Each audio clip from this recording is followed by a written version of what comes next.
దేశ రాజధాని ఢిల్లీలో భారీ పేలుళ్లు జరిగాయి. ఈ రోజు సాయంత్రం 7 గంటల ప్రాంతంలో ఢిల్లీలోని రెడ్ ఫోర్ట్ దగ్గర ఏదైతే మెట్రో స్టేషన్ గేట్ నెంబర్ 1 దగ్గర ఈ భారీ పేలుళ్లు జరిగాయి. సో ఈ పేలుళ్లలో దాదాపు 11 మందికి పైగా చనిపోయినట్టు తెలుస్తుంది. చాలా మంది గాయపడ్డారు. దాదాపు 10 నుంచి 15 వెహికల్ కాలిపోయాయి. సో దీని వెనుక భారీ కుట్ర ఉందని ఇప్పటి వరకు ప్రాథమిక విచారణలో తేలింది. దీని వెనుక ఉగ్ర కుట్ర ఉన్నట్లు తెలుస్తోంది. దీనిపైన ఇప్పటికే ఇన్వెస్టిగేషన్ కి పంపించారు. సో ఏదైతే కేంద్ర హోంశాఖ అమిత్ షా కూడా దీన్ని ఎప్పటికప్పుడు ఆరా తీస్తున్నారు. ప్రధానమంత్రి నరేంద్ర మోడీ కూడా ఢిల్లీ పేలుళ్లు ఎలా జరిగాయని ఆరా తీస్తున్నారు. సో నేషనల్ ఇన్వెస్టిగేషన్ టీము, అదేవిధంగా క్లూస్ టీము, అదేవిధంగా దీన్ని ఢిల్లీ పోలీసులు కూడా ఎంక్వైరీ మొదలు పెట్టారు. మనం ప్రస్తుతము ఇదే ప్లేస్ దగ్గర ఉన్నాము. చాలా మంది చూడొచ్చు, మీడియా కానీ పోలీసులు కానీ పెద్ద ఎత్తున ఫైర్ ఇంజన్లు ఇక్కడ ఉన్నాయి. సో మంటలైతే ఆర్పారు. కానీ దీని వెనుక ఎవరు ఉన్నారనే కోణంలో పోలీసులు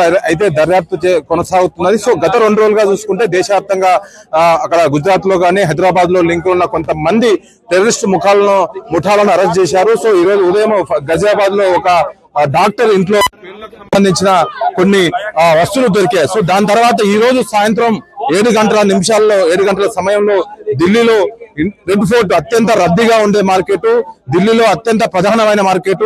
ఇక్కడ సెక్యూరిటీ కూడా చాలా ఉంటది, పోలీసులు కూడా నిఘా ఎక్కువగా ఉంటది.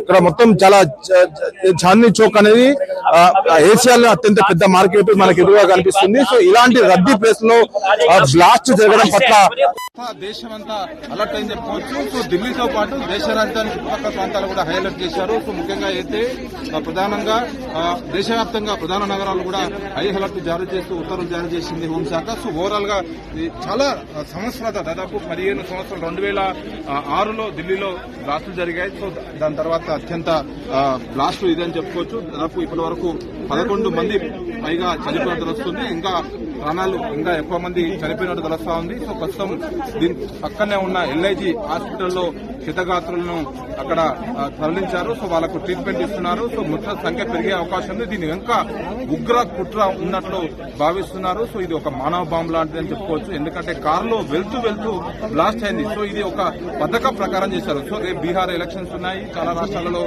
బై ఎలక్షన్స్ ఉన్నాయి. సో ముఖ్యంగా హైదరాబాద్ లో జూబ్లీస్ ఎలక్షన్స్ ఉన్నాయి. సో ఈ ఉగ్ర కుట్ర అంతా హైదరాబాద్ కూడా లింకులు ఉంటున్నాయి ప్రతి ఉగ్ర కుట్రకు. సో చూస్తుంటే దీని వెనుక ఎవరు ఉన్నారని మాత్రం ఇంతవరకు ఏ ఉగ్రవాద సంస్థ అయితే చెప్పలేదు. కానీ దీని వెనుక ఎవరున్నది మాత్రము క్రూజ్ టీమ్ కు వచ్చాయి. క్రూజ్ టీమ్స్ దీన్ని ఎవరు దీని బ్లాస్ట్ కార్ బ్లాస్ట్ అయిందా లేకపోతే బాంబ్ బ్లాస్ట్ అయిందని మాత్రము మనకు ఇన్వెస్టిగేషన్ తర్వాత తెలిసే అవకాశం ఉంది. సో కెమెరామెన్ అశోక్ రెడ్డి, వేటి న్యూస్, న్యూఢిల్లీ.